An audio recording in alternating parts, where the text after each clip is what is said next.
अस्सलामुअलैकुम फ्रेंड्स इनके நம்ம என்ன பார்க்க போறோம்னா மக்ரோனி பாஸ்தா இருக்கு இல்லையா அது எப்படி செய்யலாம் அப்படினு சொல்லிட்டு சோ நான் என்ன பண்ணேன்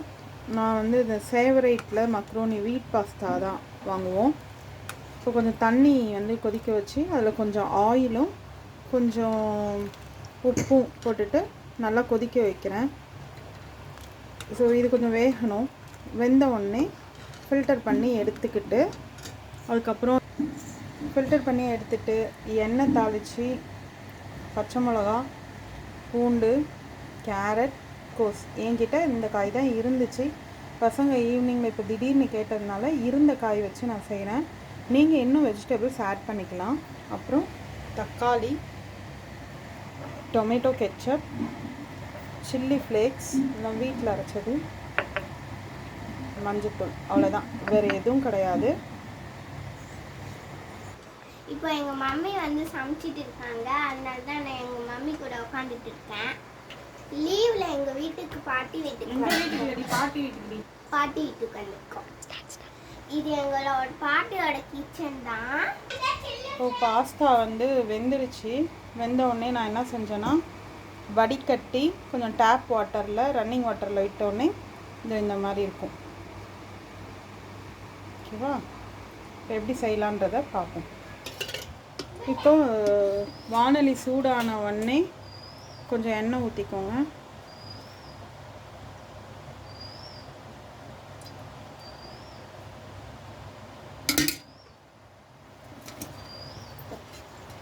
எண்ணெய் சூடான உடனே இந்த சின்ன சின்னதாக கட் பண்ணி வச்சுருக்கோம்ல அந்த பூண்டு வந்து போட்டுடணும்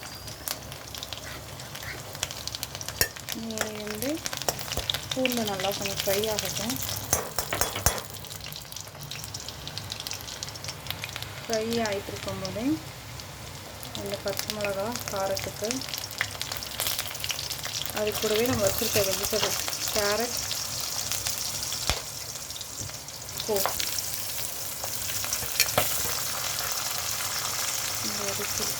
பூண்டு வெடிக்க சொன்னாங்க காய்க்கு வந்து கொஞ்சம் தேவையான அளவு உப்பு போட்டுக்கோங்க போட்டுட்டு நல்லா வதக்கி விடுங்க காய் வந்து ரொம்ப இதாகக்கூட கொஞ்சம் க்ரன்ச்சியாக இருக்கணும் காய் அப்போ தான் நல்லாயிருக்கும்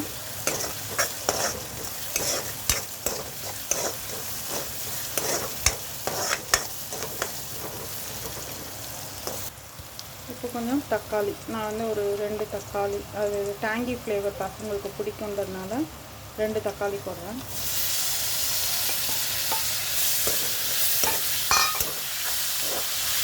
இது நீங்கள் அரைச்சும் சேர்த்துக்கலாம் எனக்கு அரைக்கலாம்னு நாள் இல்லை அதனால் நான் அப்படியே வைக்கிறேன் இது கூட கொஞ்சம் எங்கள் மம்மி கஷ்டப்பட்டு செய்கிறாங்க நீங்கள் யாருமே லைக்கே பண்ண மாட்டீங்க ஒரு லைக்கை மட்டும் தட்டி விட்டுருங்க ஓகே லைக்கை தட்டி விட்டுருங்க இப்போது இதில் கொஞ்சம்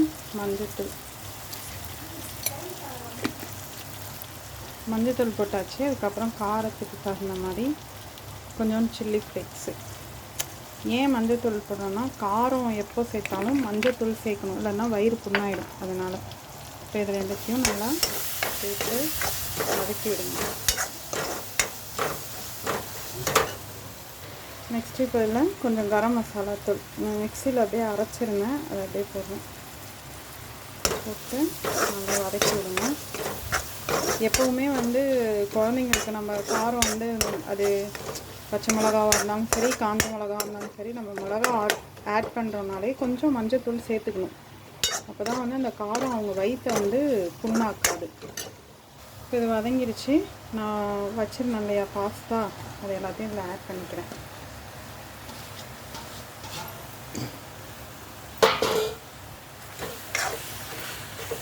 ஆட் பண்ணி இதோட எல்லாத்தையும் மிக்ஸ் பண்ணுவேன் இதுக்கு அடுத்தது கொஞ்சோண்டு டொமேட்டோ கெச்சப் வேணும்னா ஆட் பண்ணிக்கலாம் இல்லைன்னா வேண்டாம் ஒரு மாதிரி டேங்கி இந்த டொமேட்டோ நம்ம நிறைய ஆட் பண்ணிப்போம்ல இதுக்கு ஒரு ஸ்வீட்னஸோடு சேர்ந்து நல்லாயிருக்கும் டிபெண்ட்ஸ் தான் நீங்கள் வேணும்னா ஆட் பண்ணலாம் இல்லைன்னா இல்லை இந்த டைமில் வந்து நம்ம ஸ்டவ்வை ஹையில் வச்சுக்கணும் கெச்சப் போட்டு ரொம்ப நேரம் இது பண்ண வேண்டாம். நல்லா இதை கலந்து விடுங்க. முடிஞ்சிருச்சு ஃப்ரெண்ட்ஸ். இங்கே பாருங்கள், அவ்வளோதான், பாஸ்தா ரெடி ஆயிடுச்சு. இந்த வீடியோ உங்களுக்கு பிடிச்சிருந்தா லைக் பண்ணுங்கள், ஷேர் பண்ணுங்கள், சப்ஸ்கிரைப் பண்ணுங்கள், மறக்காமல் கமெண்ட் பண்ணிடுங்க. பாய்.